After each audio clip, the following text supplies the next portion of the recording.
I wouldn't say I'm the best copywriter in the world. There's definitely a lot better copywriters than me. But one area that I would consider myself world-class at is getting clients. Copywriters are amazing.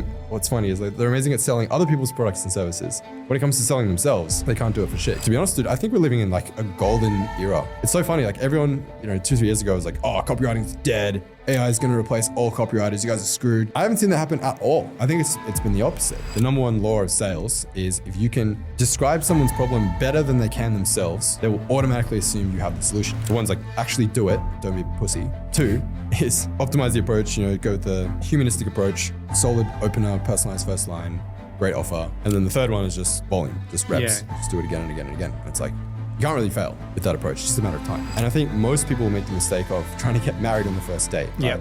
And they're trying to like close with the cold email. And that should be like the equivalent of like walking up to some, chick at the gym and just like asking her to marry you or something like that. You think that's gonna work in real life? Like just putting myself in their shoes, right? Yeah. And it's like, if I was a business owner, what would I respond to? A lot of people do these kind of like fake sounding compliments, right? Where it's just like, oh, I love your content, or, whatever. It's just like, I get that. It's the worst opener. Like, I love your content.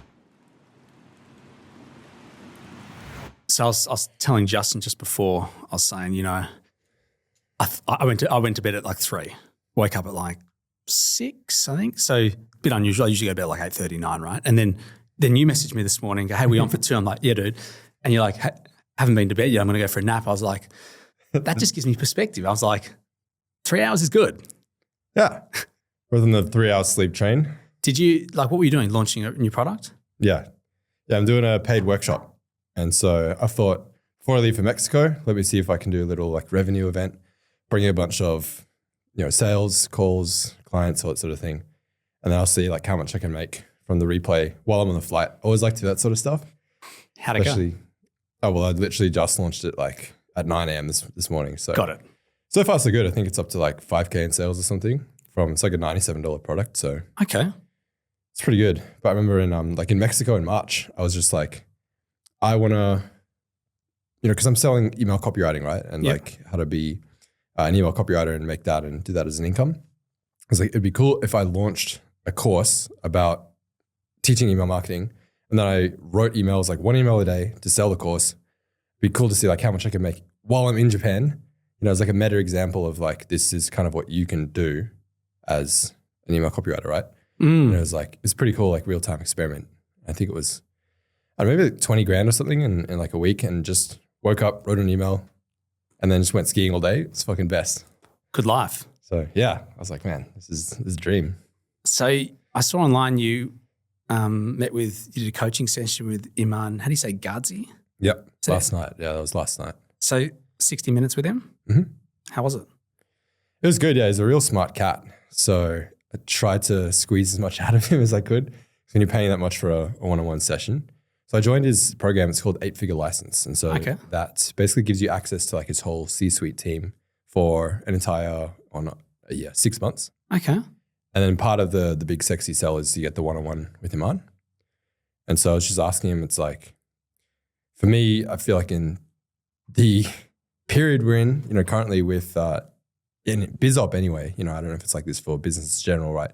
A lot of people call it like a trust recession, and so it's like prospects are getting more skeptical, they're more seasoned, they've been burned before, they don't just want some other course or whatever. And so it's like, it's getting a lot harder to sell, right? And so the sales cycles are sort of taking longer and all that sort of stuff. And we're really starting to feel. I'm feeling that as well. I'm in BizOp, Yeah. Yeah, I relate to that. Yeah. And so it's like people are either just joining competitors' offers that sound really, really easy, or they're just overall skeptical. So it's like getting harder to book calls, less people showing up, less people closing, and that sort of thing. And it's only happened to shift for us in the last few months, I would say. But until then, like May was a second best month ever. And then June just dropped off a cliff. It could be at summer, I don't know. There's a lot to it. But yeah, it's like, I need to really pivot my offer, right? Because it's probably just not sounding as sexy as some other things out there, right? So maybe Gmail copywriting, it's like not that exciting, whereas other guys talking about, AI copywriting, and it's like, oh, just like, you don't need any skills, you don't need to be a writer, you don't need to learn shit, just, sign up and let ChatGPT write everything, and then just like, send some DMs, close the client. Like they make it sound way overly easy, I guess. That sounds good. And people eat that up, of course. They're like, oh yeah, do nothing, make money, sounds good, right? So it's a fine line to walk, right? Because like you want to make it sound as easy as possible, but you also don't want to set the wrong expectation. People come in thinking they're going to make some, passive income, whatever, be overnight millionaires, and then they're disappointed, and then they're like, leaving bad reviews online because they're not a millionaire after 5 days, and it's like, So I was talking about that with Demand as well. It's like it's a fine line to walk. You said he was a smart cat. Like, yeah. What made you feel that way? Well, I mean, he's probably the most successful person in our space that I can think of, right? I mean, he's done over 100 mil in courses and info products, like mainly selling low, mid-ticket stuff, and built an enormous personal brand, like 5 million subs on YouTube. Like basically every area that you can look at, he's killing it. Like content, absolutely knows what he's doing. Conversions, live events. I think they just recently did a 5-day challenge, which is like what I do as well. It's like a revenue event. And they did 8 figures in profit. Jesus. So in like a week, and broke all of WAP's records for, 24 hours cash collected, 7 days cash collected, 30 days cash collected. Wow. And then the guy's just seen it all. He's been around for 10 years. And so he kind of see where the industry's going, where the market's going, and so he's very forward thinking, in the fact that he's like, he's able to see these trends, and he's able to see like, okay, everyone's doing paid, so I'm going to go to organic. And then like a year later, that proved to be a really good decision, right? Or everyone's doing organic, I'm going to do paid. And this is working right now, but I don't think it's going to be working in a year. So I'm going to start building this thing out, for the next 9 months. So by the time that market shift happens, boom, we're ready. So it's just very, very intentional. And it's good to see, hear his thoughts on where he thinks the industry is going and what he advises that I do to prepare for it. Interesting. Yeah. He, when you said he's 10 years, like he's 25, right? Oh yeah, he's super young. He's so young. So like, did he get into like this shit when he was 15? Probably. Crazy. I think he was already a millionaire by the time he was 18. So yeah. Insane. So, I mean, you didn't dream, I'm assuming, of like being a copywriter, right? No one really wakes up, no one's born and they're like, oh, mom, when I'm older, like, yeah, I want to be a copywriter, right? It's like, no, I want to be an astronaut or a fireman or, something cool. Yeah. It's the industry everyone falls into by accident. So it's by accident? Yeah, pretty much everyone gets into copywriting by accident to some degree. Okay. It's like grew up watching, I don't know, Mad Men or something, and they're just like really passionate about advertising. Yeah. Like most people just want to make money online, and then they try a bunch of stuff. Most of it fails because they're beginners, like drop shipping and all that stuff. I think it's like a terrible business for a beginner because there's so many skills you have to learn.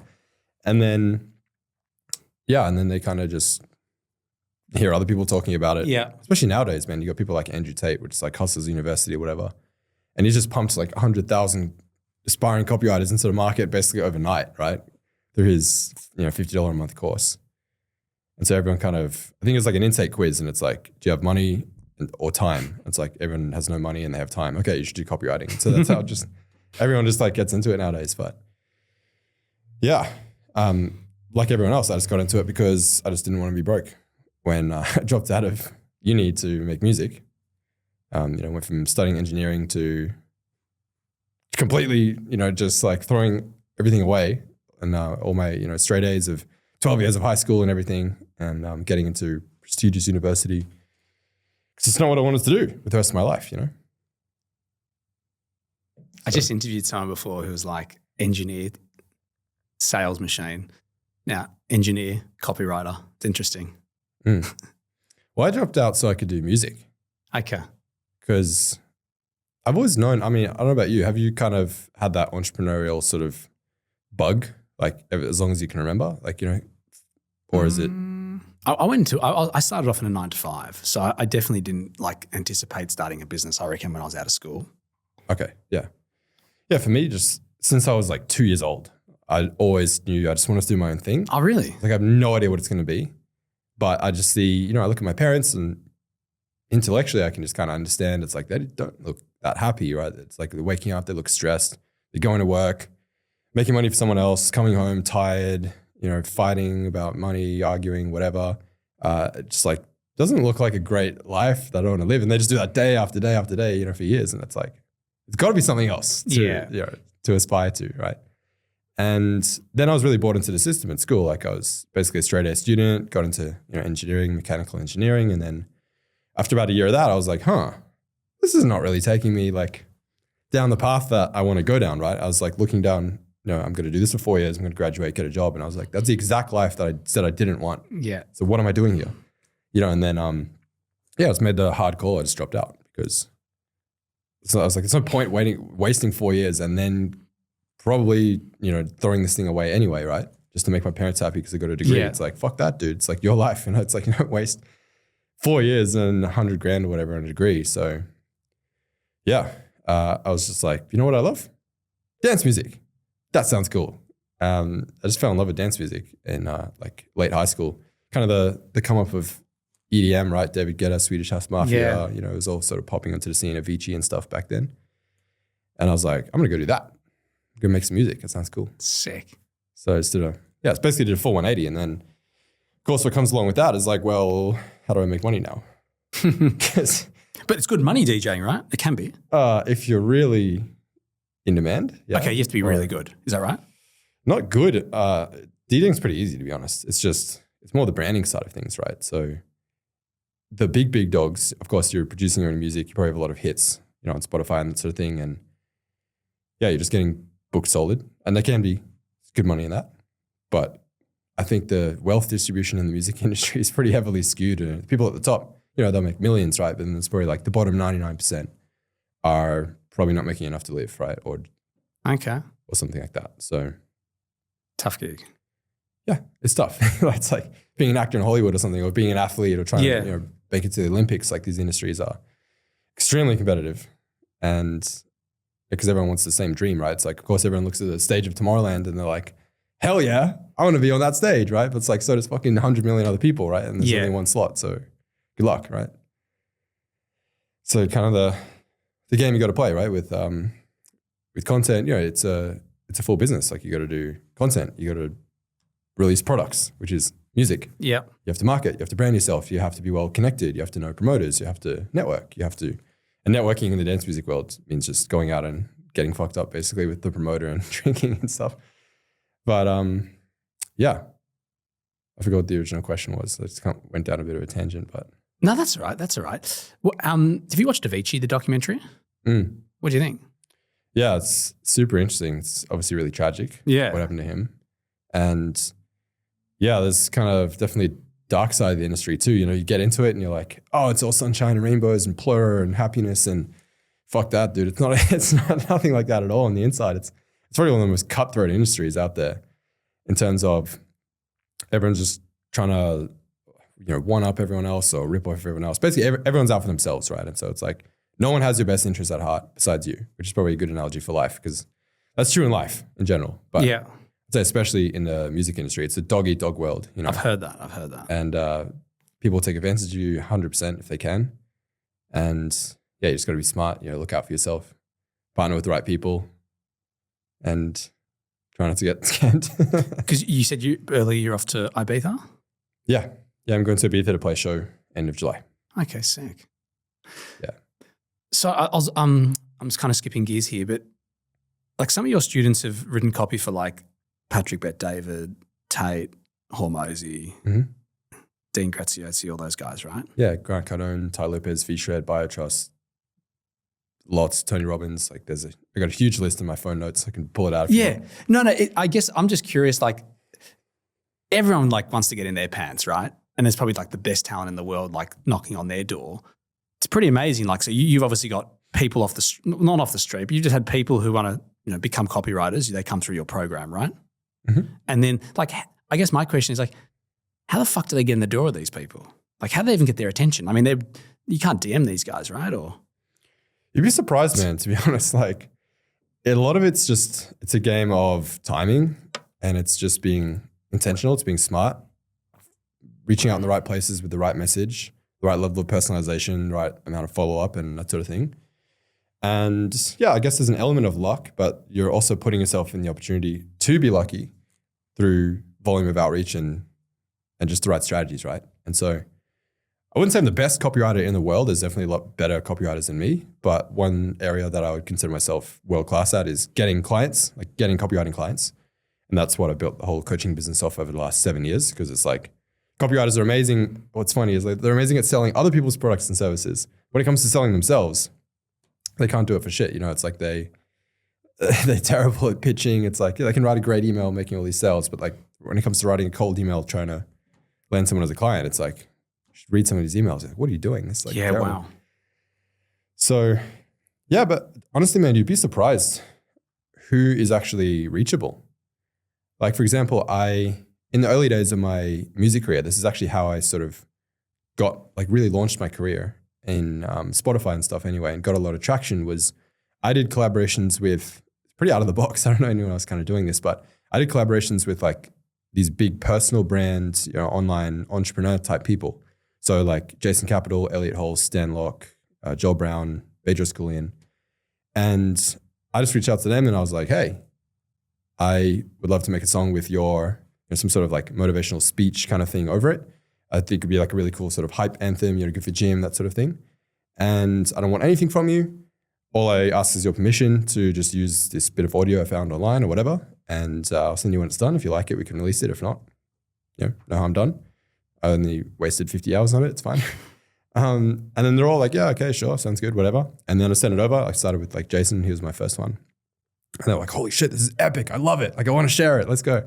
And they share the hell out of it. And they have these, millions of followers and stuff. And so that just immediately I love that. Helped me take off in the beginning, right? So it's like basically the first track I ever self-released, it's getting hundreds of thousands of streams like straight away.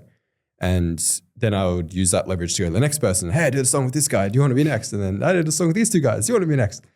And yeah, like that's how I got to Bedros Keuilian. It was funny because dude, I feel like so many people, they try and self-disqualify. Like they disqualify themselves before they've even given themselves a chance of success. Okay. Right? It's like you see a hot girl at the bar and you're like, oh no, she's too pretty. She would never talk to me, whatever. And so they don't even try, right? And it's like literally 90% of people just don't even try. Yeah. And if you literally just try, like just showing up, like just actually taking a shot, shooting a shot, you'd be surprised. Yeah. What's possible with women or business or whatever, right? And for example, with Bedros, so I don't know Bedros Keuilian, he runs Fit Body Boot Camp, multi tens of millions of dollars gym franchise, whatever it is, probably over 100 mil at this point. Has over a million followers on Instagram, like super famous, rich, successful dude. And I was like, I'd love to do a track with him because he's got a passion about him, right? It'd be really like good energy. So I tried for like 6 months to get in contact with Bedros. I tried everything you can think of. I found his assistant on LinkedIn. I was like DMing him. I literally got vinyls pressed of the songs that I did with Elliot and Jason and then framed, and I shipped it to their houses as like, hey, congrats, we hit 1 million streams. That's really cool. And then I like handwritten note and I was like, cool, we're able to impact so many people, blah, blah, blah. By the way, PS, I'd love to do a song with your friend Bedros. If you wouldn't mind introducing us, here's my email. Even tried that. They were like thankful for the plaque, didn't introduce me. So all the most complex ways you can think of trying to fucking, land this guy, like get his attention, talk to his videographer, ask for an intro, like everything you could think of. This went on for a few months. And after that, I was like, I'm probably not going to be able to make this work. So I kind of just like forget about it. But I was like, you know what? I'll just shoot him a DM on Instagram. I was like, I got nothing to lose, right? I'll just like message him. Had you shot him before a DM on Instagram? I don't think so. Yeah, okay. No, I just tried all the most hard stuff first. And I hit him up and I remember it was like midnight and so it would have been 6 a.m. for him in Chino Hills. And I was like, hey man, big fan of your stuff. I think we met before at a live event. So there's maybe a picture of us somewhere online already. I was like, hey, so this is what's up. I make music. I do this stuff with these guys. I'd love for you to be next. I think your audience would love it. You have a really great like voice for all this stuff, blah, blah, blah. Here's the examples of the last ones I did with Elliot and Jason. They popped off, did really well. If you'd love to be a part of it, let me know. We'll make it happen. I don't need anything from you. So it's like using all my copywriting stuff, the in-group bias, mentioning his friends, mentioning the social proof of the last ones that have done well. Also mentioning that it's a risk-free offer, right? I'm saying I don't want anything from you. I'll just like take your clips from online and I'll do it all for you. If you don't love it, don't release it. It's all good.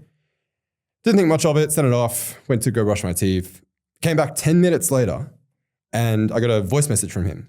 So he responded it's like 6 a.m. within 5 to 10 minutes. It was like, hey, Sean, just watched the video with Elliot. I freaking love it, dude. This is incredible. Let's make it happen. I'll share it when it's done. It's like, let's blow this up, man. Yeah, let's go. And I was like, whoa, I was not expecting that, right?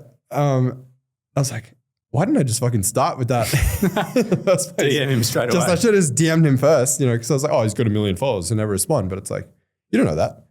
You know, I've got, you'd be surprised. A lot of people who have landed clients just from just DMing the person, right? And it's like, you don't know that happened. It might be checking their phone in that moment or whatever it is, right? So it's a game of luck, game of timing, but it's also a matter of just putting yourself in a position. Yes. So when you said that you were trying all these outbound activities to get in contact with him, doing all these, were you a copywriter then? Yeah. Oh, what was this, like 2018? Yeah. So you I were was already. So it seems like you naturally were a bit of a savage with getting clients, like going outbound, like some of the stuff you just mentioned around how you're trying to get attention seems like pretty out of the box. So when you, like, it was interesting what you were sharing before around how you're really good at teaching your students how to acquire clients. Because you're right, you can be a good copywriter if you can't acquire clients. Like, who gives a fuck? Yep. Like, no money. Yep. So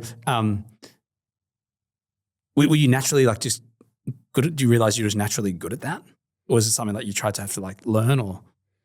Yeah, I mean, I had to learn it, but also just being smart and strategic about it, you know. So when I first got into copywriting, pretty much the same story from everyone else, right? So dropped out of uni, decided I wanted to do music. And then what was next was like, okay, well, don't want to be broke. Let me find some way of making money online so I can make the most amount of money, working the least amount of hours so I can do music. And that set me down this whole online rabbit hole of, you know, ways to make money online, day trading, drop shipping, Bitcoin, crypto, fucking MLM, you name it. Like, I tried literally everything, sports betting, online casino hacking. Like, you've heard of it. I've tried it. And it was just 12 months of basically eating shit, like going nowhere, making no progress. I was a typical like shiny object syndrome kid, try something for 2 weeks or, you know, I'm not rich yet. Try the next thing. Never really giving anything enough time to really work. And also having no idea what I'm doing because I'm just trying to go at it alone. And it's like, I'm a total beginner and it's like stupid to think you can really just start a business and be successful and you have like no training or marketing knowledge or skills or sales skills or anything. So that's when eventually after a year of that, I was like, man, why don't I just learn from someone who's been there and done that and could just tell me what to do and give me a game plan? Yeah. And so that's around the time Jason Capital was kind of pivoting into teaching copywriting from, you know, personal development, dating stuff. And he had a course. And I remember I was in Italy for my mom's 50th and it was like a webinar, right? And so I woke up at like 3 a.m. to watch this live webinar and then he got to the pitch at the end. And I think it was like $3,500 or something USD. And I probably had like $500 in my bank account or something like that. And I was like, you know what? Like, I've got to make this work. Like, I just got to make this work. I was like, this is it. This is the shot I have. This is what I want to do. This is a proven path to success. I'm going to do what I can. So I went home and literally went home when we got home the next day, went straight to my room and I found my piggy bank that I hadn't touched since I was like 12 or something that I used to save, you know, coins from freaking mowing the lawn and stuff. And I was like, you know, I bet there's like $100 or so of coins in there that I could use. And so I just emptied out my piggy bank, every dollar I could find in my wallet, like every single cent. And I think I had literally $20 more than the first installment for the payment plan. So I called the guy up. I was like, Kenny, I'm in, dude. Let's do it. Run the card. Everything on all the chips on the table. I was like, this is everything I have just for the first payment. I think I had like maybe negative $2 in my bank account. I took a screenshot. I was like, this is going to be a cool, you know, story one day. And yeah, I just went all in because it's like your back's up against the wall. You got nowhere to go before it. I was like, I've got 30 days to make another, you know, $1,500 or whatever it is for the next payment plan. And then the next one after that and the next one after that. So I was like, do or die. Like, I've got to make this work. And I think just being in that position, you got to figure it out, right? It's like, I think, to be honest, 99% of people, if it was do or die, like truly, if someone had a gun to your head and they were like, you got to make 10K in the next 30 days or I'm going to kill you. Do you think they would figure it out? Like, probably, right? It's just that they don't really try that hard or they just let life get in the way. They don't make it a priority, whatever it is. So part of it was the fact that I just went all in. And it's like, you're not going to spend all your money on something and then just watch a course and not act on it, are you? Like, no, of course you're going to really like implement and go all out. So that's what I did. And, you know, all these copywriting courses and stuff were really good. And the training was great, but they completely gloss over the part about getting clients. Yeah. And they're all sold as like these biz op things, right? It's like, oh, how to make money with phone closing, high ticket closing, appointment setting, whatever. And then when it comes to the part where you actually get paid, they just kind of gloss over it. It's like some little side module. It's just like, oh yeah, here's a outreach script, you know, use that. Off you go, good luck. And here's a PAS framework of how to close on the phone. And So I got that. I was like, okay. Like, I don't think this is going to work. But You're like, whatever. Kenny, what the fuck have you sold me? Yeah. Well, the training was great. But then it comes to getting clients, and no one can get clients to save their lives, partly because the training's not very good on that. And it's just something that not many people know how to do. So I was like, rather than sending a shitty templated cold email script that is just like the same copy paste nonsense, why don't I actually just treat him like a human, and I'll just treat him like a friend, like take a more human approach. And so I'll actually go through their funnel, sign up to the list, look at their emails, shoot them a message and be like, hey man, I've been following you for a little while. I love this thing about you. Like some sort of specific personalized compliment or comment or observation just to prove that it's obviously an email just for them and it wasn't copy pasted to. Were you following like a model, a structure around this approach, or were you just creating it yourself around like what you're sharing? Yeah, I would say I was just thinking like if I was a prospect, like just putting myself in their shoes, right? Yeah. And it's like if I was a business owner, what would I respond to? Yeah, got it. And I was like, well, I probably wouldn't respond to these canned, cold templated email scripts that everyone's sending, but I probably would respond to something that's a bit more personal and value driven and seems like a guy actually cares and took time out of his day to send you this message and genuinely wants to help you and seems like has some good skills. So that's always the mental framework that I use. It's like, well, just put yourself in their shoes, right? And it's just like, just do what you think would work on you. So I was like, let me try that. And yeah, I had a lot of success with that. It's just reaching out and saying like, hey, been on your list for a little while. And those are my first clients because I was like, I've been on these lists for months or years anyway. And so I probably bought from them in the past. Like I bought their programs or their supplements or whatever. And I was like, hey, I've used your stuff, your pre-workout, whatever it is. I actually love it. Like it's great. And I talk about it, with my friends. But having said that, like I've been on your list for a while and I noticed this one specific thing. I noticed you're not doing regular monthly promos, or your welcome sequence is only one email instead of like a whole sequence, or you don't have a banner cart sequence for this product, or whatever it is. Just like putting my marketing hat on and just saying, if I was in charge of marketing for this company, where do I think all the improvements and bottlenecks are?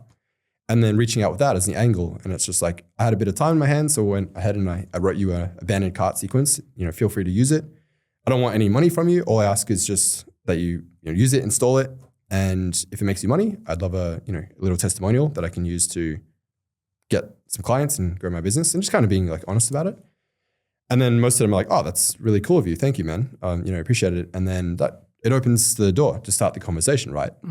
It's like, oh, well, actually, we need help with this other thing. Like, could you, help us with the sales page, the landing page, or, could you do a promo for us? Actually, we just fired our copywriter, so yeah, it's just like, well, you seem pretty good. This emails are really good. Like, what else do you have, right? So it's just like they get naturally curious. And because you reached out with a value-driven approach, took a bit of time out of your day, of course. It's not the most scalable approach, but just leading with that giving hand. Yes.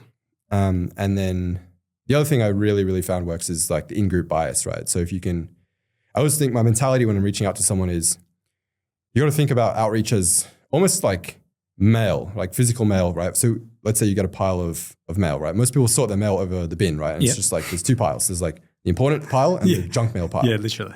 And so it's the same thing with emails, right? Or DMs or whatever. It's like people, it's a mental heuristic, a shortcut, right? Because you don't have time to analyze everything, right? So your brain's always looking for these shortcuts, right? It's like how we survived that long. Because if you had to sit there and analyze, for 5 minutes, if this saber-toothed tiger is a threat or not, you'd be fucking dead in seconds, right? So it's just like, the brain's just, it's got to do it quickly. And so that's how most people sort and, consume the inbound messages. It's just through these quick framework. If it looks like a pitch, okay, throw it in the bin, throw it in the bin, throw it in the bin. That's a pitch, junk mail. Oh, that looks important.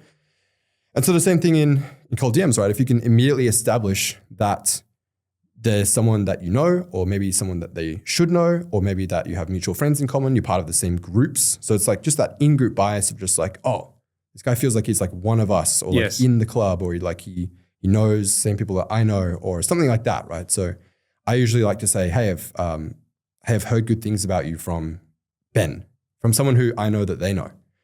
Now, it doesn't necessarily mean that I've like had a one-on-one conversation with Ben, but I could have heard Ben say something good about you on a podcast or on, an interview or Instagram story or a post or something like that. And that immediately establishes, oh, he knows Ben. Oh, that's cool. Like he must be someone that I know or should know or something like that. And so it just buys you enough time that they actually will read the next line and the next line. And so you're just trying to, I guess, sell the next line one line at a time until if you have a good offer and risk-free and leading with a giving hand and that sort of thing, then you'll get a lot more responses than just like copy pasting the same shit. So if someone listening to this is like wanting to get, let's just say, in front of someone, they want to interview someone on their fucking podcast, right? And they want to like just do a cold DM on Insta to someone. Are you following that same, like what would you recommend they do to get attention so it doesn't get binned? Yeah, so I think the first thing that I always look to do is incorporate some sort of personalization in the first line. And so a lot of people do these kind of like fake sounding compliments, right? Where it's just like, oh, I love your content, or, whatever. It's just like, I get that. It's the worst opener. Like, I love your content. It's just like the most generic, like, shit you could say. And it's just like, sure you do, bro. Like, you've never even watched a single video of mine, like, whatever. So just being actually specific and like mentioning something from a recent post or a story, like literally just take 30 seconds out of your day, look at what's going on in their life, watch their stories, watch their recent posts, recent emails, and just say, oh, dude, saw you recently had a baby, congrats. Or, hey, I know you're busy traveling, through Mexico right now, so I'm sure you have better things to do, so I'll keep this quick. By just simply mentioning the fact that, like, they're in Mexico, they're going to see that and go, oh, this guy's actually paying attention to me and actually personalizing this message. And he's putting effort into contacting me. And it's just a basic reciprocity thing, right? So it's just like someone, you can tell they put effort into this, and it's not just copy pasted to 1,000 people. Well, human nature, I'm likely to take the time to at least read the email. Yeah. Right. So I can see it's personalized. Okay, cool.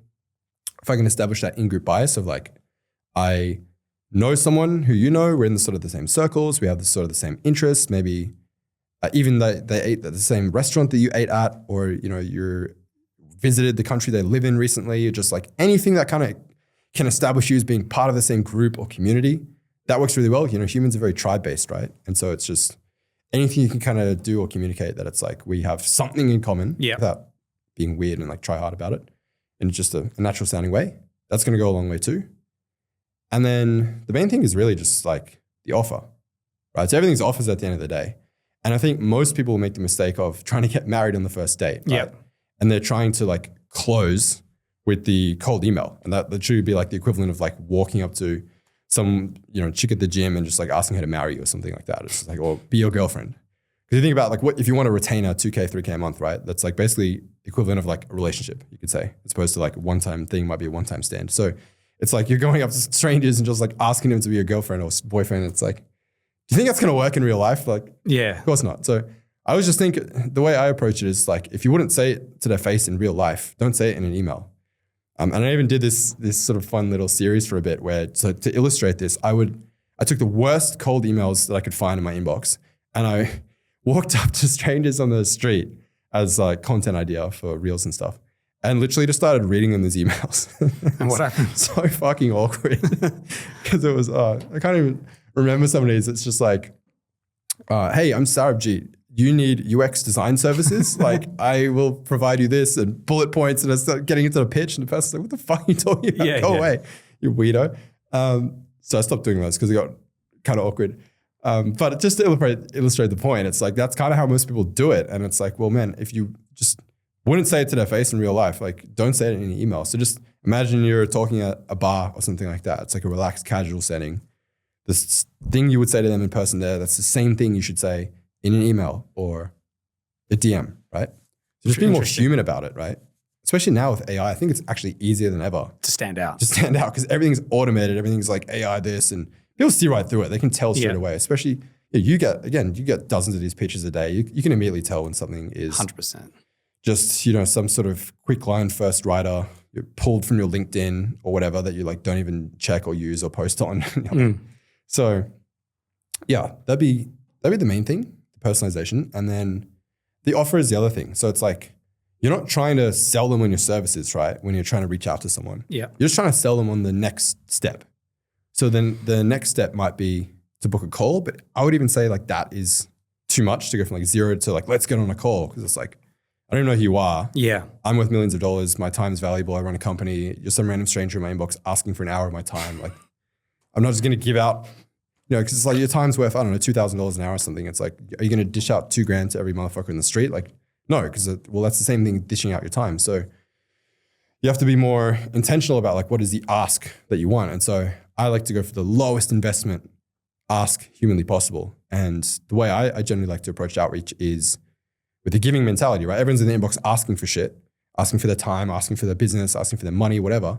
So I just like to be the opposite and just give them something of value, right? So one of the best outreach strategies we have at the moment, I'll come back to the podcasting in a sec, is basically just to reach out, join their list. So I have a complicated, elaborate system of how we do that at scale on automation, but join their list and then wait to see, do they go to spam? Do they go to promotions? What problems do they have? Do they not have a welcome sequence? Like look for those little micro problems you can solve. And then reaching out, it's like, hey man, been in your list for a little while and I haven't been getting a lot of your recent emails. And then, I checked my spam folder and I realized actually a lot of your emails are going to spam or promotions or whatever. Include the screenshot. So it's like proof. And then you're like, obviously this is crippling your sales by like 90% and probably something you should look at fixing. Yeah. So I've seen a lot of people in your industry struggling with this recently. I actually put together this get out of spam guide for my clients. I thought you might find it helpful. If you want it, let me know and I'll send it over. Right, like that is going to get way more responses. And you're not asking for anything in return. Yeah, you're just like, hey, you have this problem. I have this thing that can help. I already made it. It's not like I went on my way to make it for you. Like I already had it for my clients. And again, the social proof implied that you have clients and so on. Would you like me to send it over? Happy to send it over if you think it would help. And then a lot of people, oh yeah, that's awesome. Thank you. Send it over. Right. And so it's just like, you think about cold outreach is kind of like, I guess, 4 steps. So the first goal isn't to book a call or work with them. The first goal is just get a reply, like a positive reply. The next goal, second goal is to book a call. Third goal is to, I guess, get them to show up on the call. And the fourth goal could be to close. So if you want to break it down to 3, it'd be like, get a positive reply, get a call booked, and then close them on your thing. And so too many people are just kind of trying to skip step 1, go straight to step 2 and 3. And it's like, just take it one step at a time. Yeah. It's like baby step your way to the bank. Can't remember who said that, but I love that saying. And once you have a positive reply, okay, now you can play ball. Like now you have something to work with and you're not just like falling up to this empty void of just someone who's like not getting back to you. So they replied, cool, send them the guide, show you know what you're talking about. You demonstrate, authority because you give them something that actually works. And they're like, oh, cool, this person's an expert. So that's box number 1 ticked. And then from there, it's basically just like, hey, here's the guide, but letting you know, it's a pretty complicated and technical process. You're a CEO, you have a company to run, you have way more important shit to do than tinker around with email deliverability, trying to fix this spam thing.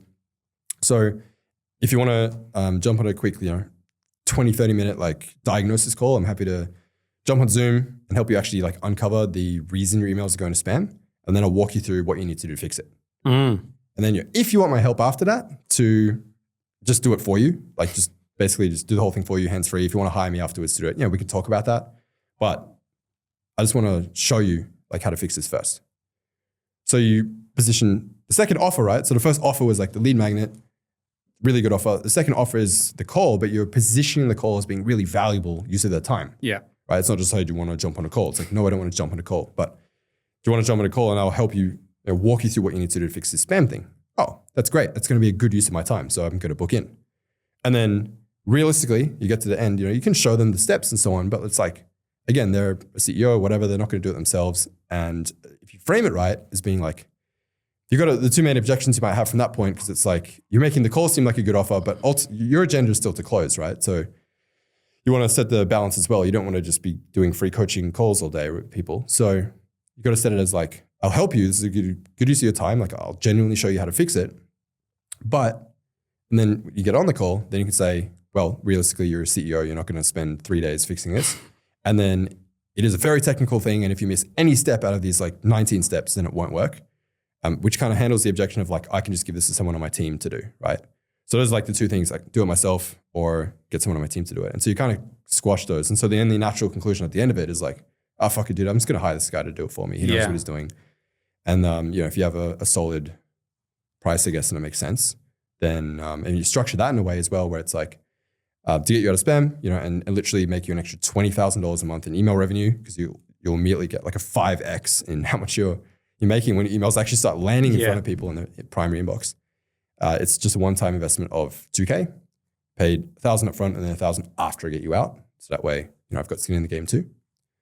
And then like that's a really good offer as well, because it's like you could even say, don't pay me until after I get you out of spam. That would be an even better offer. Yeah, because you're guaranteeing like the outcome. I find it so interesting what you're sharing, like around like this, because I think so many people like have fear of like rejection, or like, hey, I want to like get in front of some person, whether you want to sell a product or service. I just want to get in front of some person, and they just won't DM them, or they won't do anything, just because they like think, like what I was thinking before, like maybe too big, like they got 1 million followers, they're not going to get back to me, like, or whatever. That's what everyone thinks. Yeah, everyone like, and so it's fascinating because like if you get so dialed in like you have around like this methodical approach to like what you've obviously built to kind of get in front of people and just raise eyebrows and get them to listen. Like imagine how many fucking doors you can open around like what you want to do. Yeah. It's crazy. I think it's one of the ultimate skills you can have. It's like just being able to get in touch with anyone in the world that you want, right? So like if you could, I don't know, if you needed an investor and you're able to reach out, cold DM and build relationships with these multimillionaires that can invest in your company or whatever, right? It's amazing. And it's astounding, bro, to be honest, how many people just don't give themselves the opportunity. So it's like I've got a lot of fairly attractive like female friends and that sort of thing. And some of them are like, yeah, I get hit on all the time. And then others are like, to be honest, when I go out, hardly anyone hits on me because it's like they're literally too afraid or too intimidated. So it's I think it's called like the hot girl effect or whatever. It's why their view of reality is so warped, because the only guys that like do hit on them are like obviously these like super alpha guys, or every other guy is kind of just like intimidated and awkward and doesn't want to reach out to them, and so they just view men in like a different light to how normal women would view men. But yeah, basically it's like they're sitting there like, can someone come talk to us? It's like I went out to like meet people and it's like no one's approaching us because they're all fucking scared. And it's like the same thing in business. And so it's like two elements. It's like one, just don't disqualify yourself and actually just shoot the shot. You're already halfway there. The second one is just like actually have an optimized approach that's personalized and lead with the giving hand and establish an in-group bias rather than just copy pasting the same bullshit to everyone. So I'd say like those are the two keys. And if you can do that, and then the third key would just be like volume. So one's like actually do it, don't be a pussy. Two is optimize the approach, go with the humanistic approach, solid opener, personalized first line, great offer, tick all those boxes, demonstrate social proof, etc. And then the third one is just volume, just reps, just do it again and again and again. And it's like you can't really fail with that approach. It's just a matter of time. Yeah, you're gonna at least learn from it. Did you interview Hormozy? Yeah. When was that? 2023, 2 years ago. Okay. What was that based around? Yeah, so he had a book launch for $100 million leads, and he ran an affiliate competition to see who could basically get the most people to register and show up live for his book launch. Now, because one of my students actually, who was in my program, landed Alex Hormozy as a client, as a copywriter. So he kind of gave me the inside scoop very early on, and he was just like, hey, we're launching this affiliate competition. If you start promoting now, like early, you'll be able to get ahead. Because by the end, it's going to be a bloodbath of big hitters, promoting. And so I was like, bet, all right, let me see if I can do this. And so the incentive was basically the people who came top 10 got a one-on-one call with Alex, like a Zoom call interview. They're actually just doing a $100 million models launch now. Yeah. And the prize is even cooler. So you actually get to go to Vegas and do an in-person interview and go out for dinner with him and the other 9 winners. But I was like, that'd be so good for my, I guess, branding, public image, like, having that interview on YouTube, just immediately establishes you to a certain level of credibility. So I was like, yeah, the payoff is there. So I'm going to invest significantly like time and energy into like, I was so hell-bent on it, man. I was like, whatever it takes, I'm going to be in the top 10. And there's people with 100 times bigger audiences than me. Like think about Grant Cardone or something. He literally just has to make one post. Boom, 5,000 people. Yeah. I have like 10,000 people on my list. He has like 5 million. Like fucking who's going to win, right? So again, Alex is even, the guy Tobias, he actually became the CMO of acquisition.com. Oh, wow. So he did really, really well. And he was just like, to be honest, most of the big guys, they kind of get complacent or lazy or they just have better things to do and don't care. So a lot of them actually don't end up winning. So it's only the small guys who just fight for it. Yeah. End up winning. And so, yeah, I employed a lot of creative tactics, shared the hell out of it. I was doing email marketing. I started my own affiliate program. And I said, if you promote my link of Alex, I have my own level of prizes for whoever gets the most referrals. I ripped all my previous subscribers' emails and ran like a cold email campaign. I used Clay to like extract their data, phone number, email, etc., and then ran a cold email campaign to get them to sign up for Alex's thing. A lot of stuff. Even ran some ads as well. I went balls to the wall, but yeah, I ended up coming number 4 out of 24,000 affiliates, which is not too bad considering my audience is way smaller than all of these people. So yeah, that's how we got to do the interview with Alex. It's fucking amazing. So cool story. So your business is Copy Millions Blueprint. Yeah. So you're teaching everyday people just how to, is it just become a copywriter or is it like write email copy? Like which is it? Yeah. So what I did in the beginning when I started my coaching business, because I was already a copywriter, found it pretty easy to get clients. Everyone from these programs was like, how do you get clients? And I was like, just say this, just talk to them like a person instead of this other thing. And then so they started getting clients and I was like, oh, this is really cool. And I actually just loved the coaching, like that fulfillment from you give someone some advice, they do it and they get a result. Like that for me just felt so good compared to the actual work of copywriting, which is like you write some email into the void and you just never really get any sort of feedback. You make a bunch of money for your client. It's still cool, but I like the coaching stuff better. And so I ended up pivoting and then just going all in on the coaching after a little while. And I was just helping copywriters get clients. But then what happened is because I'm always posting my results, like we get mad wins chats just like lit up every day, landed a client, 2K a month, 3K a month, 10K this month, whatever. And then I'll just have all these civilians who follow me seeing this stuff and like, how do I do that? Like, and I was like, oh, just go learn copywriting from somewhere and then come back and I'll teach you how to get clients. So we're just like turning everyone away. I was like, what if we just taught it instead of just like turning everyone away and saying, come back when you're already a copywriter? And so that's when I got my 2 original mentors, Sam and Tyler, who they wrote for Grant Cardone, V-Shred, BioTrust, like all these 9-figure brands, Ty Lopez, etc., to basically create an email copywriting course. And then so now I kind of have the best of both worlds. I've got like proper A-list copywriters who've made over $200 million doing the actual copywriting training. And then I just stay in my zone of genius, which is getting clients. And so combined, it's like a really effective program. But unreal. It's kind of how it evolved. And then, so that's when we went kind of mass market biz op really broad 2-3 years ago. And I guess now would be right about now I'm making the transition to kind of the 3rd iteration of it, which is what I would consider to be AI copywriting. And so that's kind of doing the same thing, but it's just learning how to use ChatGPT and Claude to write emails that actually sound like a pro copywriter and not like ChatGPT. And then, to be honest, dude, I think we're living in like a golden era right now. Like, it's so funny. Like everyone, 2-3 years ago was like, oh, copywriting's dead. AI is going to replace all copywriters. You guys are screwed. Go look for something else. Like there was so much doom and gloom. And even my multi-millionaire next door neighbor, this guy's an early investor in Uber, right? So he was like mega wealthy, very successful. He's very, obviously someone like that can see the future, right? So he's like very tech orientated and he sees things coming years before they happen, right? And he was telling me, dude, you're cooked, just get out. Like 6 months, there's going to be no copywriters left. And this is like 2 or 3 years ago at this point. And I haven't seen that happen at all. I think it's been the opposite. And it's like copywriters are still the same amount of demand. And we're in this beautiful golden sort of sweet spot where the demand is still the same because, yeah, sure, business owners can use ChatGPT. They can use Claude. But 1, they don't have the time to sit down and do it themselves. 2, they don't really know how to do it that well. So the output's not that great. And they don't have time to just tinker around with it for ages and get what they need. So they still hire someone to do it anyway. And then from the copywriter standpoint, now you can use AI to literally 5x your output. You can do the same thing, you can write the same email, sales page, whatever, in 20% of the time that it used to take. Because you got a draft that's 80% of the way there and you're just like fine tuning it as opposed to having to sit down a blank Google Doc and write this thing from scratch.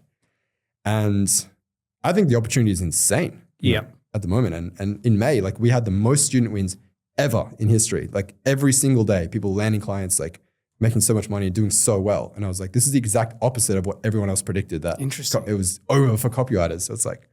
Why do you think that? Because I was going to ask you around like what your thoughts are around like the future of copywriting with AI, but like why do you think why do you think it's turning out so well now? Obviously May was your biggest month. Like, is it because the copywriters are utilizing AI and they're getting more output? Is it because consumers are so like they had bad experience with AI themselves, and it's so generic that they want to then get a copywriter, but they don't realize the copywriter is using AI. Like, what is it? Well, I'd say most clients probably don't care you're using AI, and they probably actually nowadays would prefer that you use AI because it speeds up your workflow. Yeah. The only thing they really care about at the end of the day is the output. It's the result. So it's like, you can write me a sales page that makes me $100,000 for this product launch. I really don't give a fuck how you did it. If you use Claude to write the entire thing, if you use ChatGPT to write the entire thing, if you hired someone from the fucking Philippines to do it, I don't care. If it's great copy and it converts, job done. You go do what you got to do, right? And if you can deliver 5 times faster, so usually a sales page would take 1 or 2 weeks, right? You can knock it out in a day, they're going to be stoked. Yeah.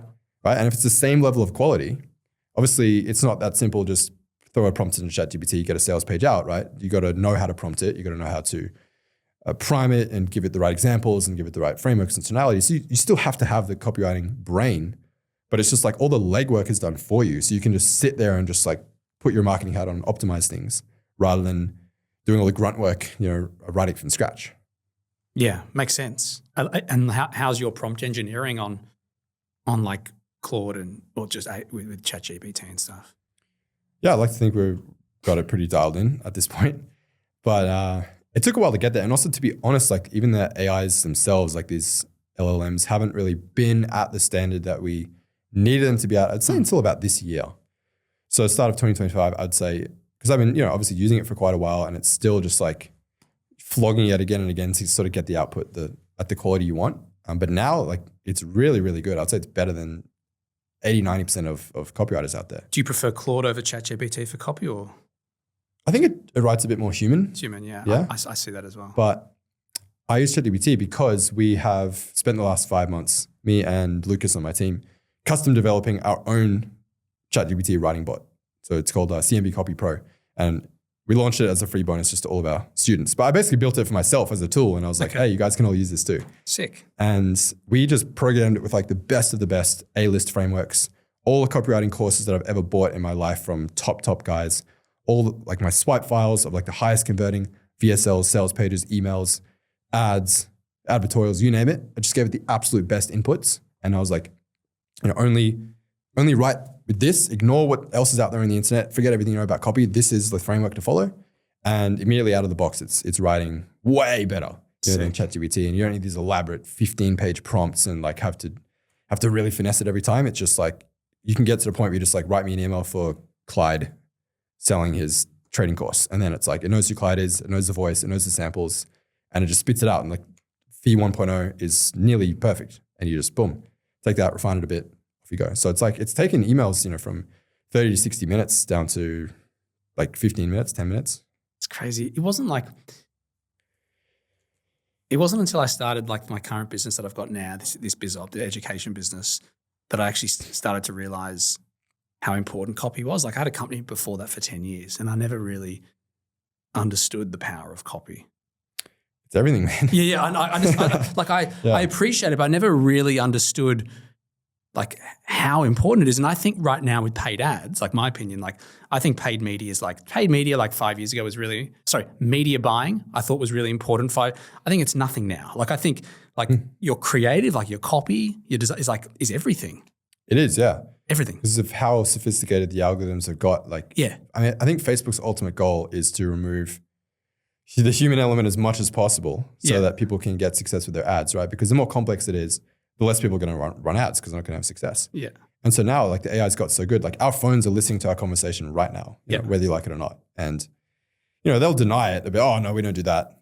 Yeah, they do. 100%. And like I have a friend who worked at Facebook who can confirm it. It was like, we totally listen to everything. We track everything you search. We track everything, every conversation you have. Of course, we don't say that publicly. And then, Apple will sell that data to us on the down low, basically. It's kind of the deal they have with these, tech giants under the table deals.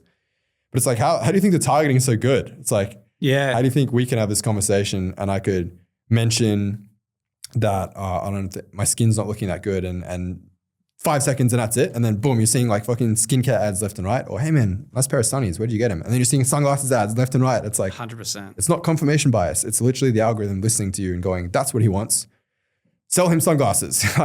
Yeah, I've seen that. And so the targeting, it's like, not even really relevant anymore. You can basically set an open target. As long as I think the ad itself is now the most important element. And so it's something that's catchy, great hook, great visuals, great, etc. But it's the core of it's the messaging. It's always the messaging. It's always been the messaging. It's always going to be the messaging. It's like the right person, the right message to the right person at the right time. Yes. Yeah, I feel like it's more important than ever right now as well. Just with to cut through the noise. There's so much noise, right? And if you can be the person who clearly articulates their problem, I can't remember who told me this, but someone was like, the number one law of sales is if you can describe someone's problem better than they can themselves, they will automatically assume you have the solution. Which doesn't really make any sense if you think about it. So if you went to a doctor and then you're like, hey man, my knee hurts. And he's like, oh, interesting. Does your left elbow hurt at night sometimes? And what the fuck? How did you know that? Yeah, it does. And so you automatically assume this guy knows what I have and he knows the fix. And so the better you can describe someone's situation and problem and really demonstrate empathy of their reality and what keeps them up at night and what goes through their head. It's like the four forces of fears, frustrations, wants, aspirations, and so on. And if you can just nail that better than anyone else, they're going to buy from you 100%. They're like, this guy knows what's up. That's why I invested, $27K into Iman Gadzhi's thing, because he had a live event and it was called the info recession or whatever. It was like the death of the info middle. I saw that online. I saw he was pumping good ads. Headline. It was like the death of the info middle class, basically. And he was making this case that everyone between 20 to 100K a month is basically going to get squeezed out of this. And you're going to have the people making 5, 10K a month enough to survive, and you're going to have the people over $1 million crushing it, and everyone in the middle is going to be fucked, basically. And then he started to rationalize why that is and all the things that you've probably been experiencing. Hey, you've probably been experiencing call costs going up, ad costs going up, more no-shows, less trust, harder to make a sale, Stripe accounts getting banned, blah, blah, blah. And he had a list of just thing after thing after thing. And I was like, yep, that's me. Yep, that's exactly it. I was like, fuck, this guy's reading my mind. And so automatically I was like, here's money. You know exactly my reality. So I was like, you obviously must have the solution here. Did he have the solution? So far, yeah. I mean, I'm only a week in. Yeah. Oh, you're only a week into this program. Yeah. Oh, okay. Got it. It was pretty good that you got to speak to him so quick. It's amazing. Yeah. So that's it. I think if you can just articulate someone's pain points and problems and goals and desires better than anyone else, then you're going to be the person they give money to. Sean, thank you, brother. Great fucking jamming, dude. Always a pleasure. Thanks so much.